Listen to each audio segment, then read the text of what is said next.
കഥാമൃതം വിക്രമാദിത്യ കഥകൾ. വേതാളം പറഞ്ഞ 3 കഥകളാണ് ഈ ലക്കത്തിലുള്ളത്.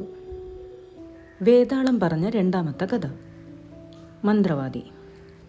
വിക്രമാദിത്യൻ വേതാളത്തെ വീണ്ടും പിടിച്ചു കെട്ടി കൊണ്ടുവരുമ്പോൾ വേതാളം പിന്നെയും കഥ പറഞ്ഞു തുടങ്ങി.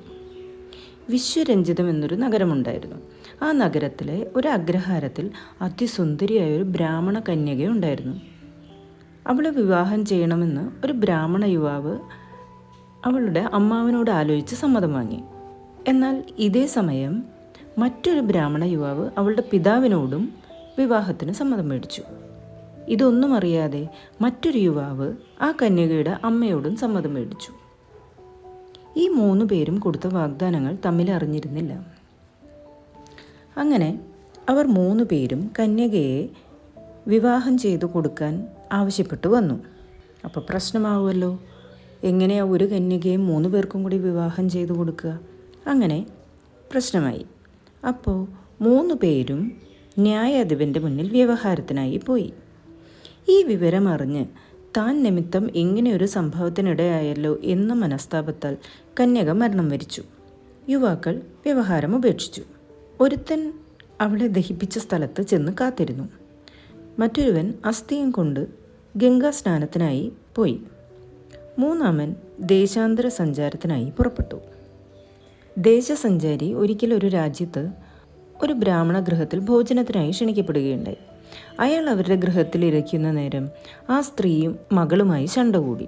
പുത്രിയെ മാതാവ് അഗ്നിയിൽ പിടിച്ച് തള്ളി. ഇത് കണ്ട ദേശസഞ്ചാരി ഉടൻ ഞാൻ ഈ പാപകൃത്യം നടന്ന ഭവനത്തിൽ നിന്നൊന്നും കഴിക്കില്ല എന്ന് പറഞ്ഞ് ഇറങ്ങി. ഉടൻ തന്നെ ബ്രാഹ്മണ സ്ത്രീ തൻ്റെ മകളുടെ അസ്ഥിപഞ്ജരത്തിൽ ചേർത്ത് സഞ്ജീവനി മന്ത്രം ജപിച്ച് ജീവിപ്പിച്ചു. മൃതയായവൾ ജീവിച്ചു വരുന്നത് കണ്ടപ്പോൾ ആ ബ്രാഹ്മണന് തൻ്റെ ആഗ്രഹം സാധിച്ചതുപോലെ തോന്നി. ബ്രാഹ്മണൻ നയത്തിൽ ആ ബ്രാഹ്മണ സ്ത്രീയോട് ചോദിച്ച് ആ മന്ത്രം ഹൃദിസ്ഥമാക്കി. ഉടൻ തന്നെ അവിടെ നിന്ന് പുറപ്പെട്ട് ശ്മശാനത്തിൽ എത്തിച്ചേർന്നു. അപ്പോൾ അവിടെ ശ്മശാനത്തിൽ കാത്തിരുന്നയാൾ മാത്രം ഉണ്ടായിരുന്നു. അല്പം കഴിഞ്ഞപ്പോൾ ഗംഗാ സ്നാനത്തിന് പോയയാളും തിരിച്ചെത്തി. അവർ ഉടൻ തന്നെ അവിടെ ശേഷിച്ച അസ്ഥികൾ ആളിൻ്റെ രൂപത്തിൽ ഏകീകരിച്ചു വെച്ച് സഞ്ജീവനി മന്ത്രം പഠിച്ചയാൾ മന്ത്രം ജപിച്ചു. കന്യക ജീവിച്ചെഴുന്നേറ്റു. വീണ്ടും 3 തമ്മിൽ തർക്കമായി. ഇവരിൽ ആരാണ് ആ കന്യകയ്ക്ക് വരനായിരിക്കാൻ അർഹൻ എന്ന് വേതാളം വിക്രമാദിത്യനോട് ചോദിച്ചു. ജീവിപ്പിച്ചവന് പിതൃസ്ഥാനവും ഗംഗാ സ്നാനത്തിന് പോയവന് പുത്രസ്ഥാനവും ആ ശ്മശാനത്തിൽ കാത്തിരുന്നവന് ഭർത്തൃസ്ഥാനവുമാണ് എന്ന് വിക്രമാദിത്യൻ്റെ ഉത്തരം കേട്ട ക്ഷണത്തിൽ വേതാളം ബന്ധനവും ഏർപ്പെടുത്തി വിക്രമാദിത്യൻ്റെ തോളിൽ നിന്നും ചാടി മുരുക്കുമരത്തിൽ കയറി തലകീഴായി തൂങ്ങിക്കിടക്കുകയും ചെയ്തു. വേതാളം പറഞ്ഞ 3-മത്തെ കഥ ബ്രാഹ്മണ കുമാരൻ. വിക്രമാദിത്യൻ പിന്നെയും വേതാളത്തെ പിടിച്ച് കെട്ടിക്കൊണ്ടുവരുമ്പോൾ വീണ്ടും കഥ പറയാൻ തുടങ്ങി. ഒരു രാജാവിൻ്റെ രാജധാനിയിൽ 3 ബ്രാഹ്മണ കുമാരന്മാർ യാദൃച്ഛികമായി വന്നു ചേർന്നു. രാജാവ് അവരെ നോക്കി, നിങ്ങൾക്ക് എന്തെല്ലാം വിദ്യകൾ അറിയാം എന്നു ചോദിച്ചു. അതിന് അവരിൽ ഒരുവൻ ഭോജന സുഖമറിവുണ്ടെന്നും മറ്റൊരുവൻ സ്ത്രീ സുഖമറിവുണ്ടെന്നും 3-മൻ നിദ്രാ സുഖമറിവുണ്ടെന്നും പറഞ്ഞു. ഇവരെ പരീക്ഷിക്കണമെന്ന് കരുതി ഒരു ഗൃഹത്തിൽ സുഖമായ ഊണ് തയ്യാറാക്കി ഭോജന സുഖമറിയുന്നവനെ ഭുജിപ്പിച്ച ശേഷം ഊണ് സുഖമായിരുന്നു എന്ന് രാജാവ് ചോദിച്ചു. അതിന് ചോറിന് ചാണകനാറ്റമുണ്ടെന്ന് ഉത്തരം പറഞ്ഞു. രാജാവ് ഭോജനശാലക്കാരിയെ വരുത്തി ചോദിച്ചതിൽ ചാണകച്ചാമ്പൽ വളമായി ഉപയോഗിച്ച നിലത്തിൽ വിളഞ്ഞ നെല്ലിൻ്റെ അരിയാണെന്ന് പറഞ്ഞറിഞ്ഞു സന്തോഷിച്ചു.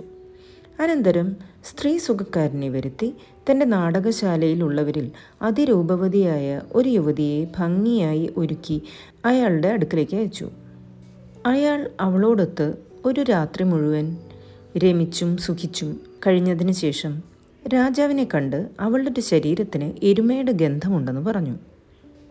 രാജാവ് അത് കേട്ട് നാടകശാലാധിപനെ വരുത്തി അവളുടെ വിവരം ചോദിച്ചപ്പോൾ അവൾ ഇടയ സ്ത്രീയാണെന്നറിഞ്ഞ് അയാളെക്കുറിച്ചും സന്തോഷിച്ചു. നിദ്രാസുഖക്കാരനെ വരുത്തി ഹംസതൂലികാശയ്യയിൽ ജാതി മുതലായ പുഷ്പങ്ങൾ തയ്യാറാക്കി അതിന്മേൽ ശയിപ്പിച്ചു.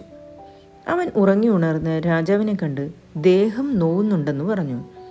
ഉടൻ ഭൃത്യന്മാരെ വിട്ട് ആ കിടക്ക പരിശോധിച്ചപ്പോൾ അതിലൊരു ചെറിയ തലമുടി ഉണ്ടായിരുന്നത് കണ്ട് അവനെക്കുറിച്ചും സന്തോഷിച്ച് 3 പേർക്കും സമ്മാനങ്ങൾ നൽകി അയച്ചു.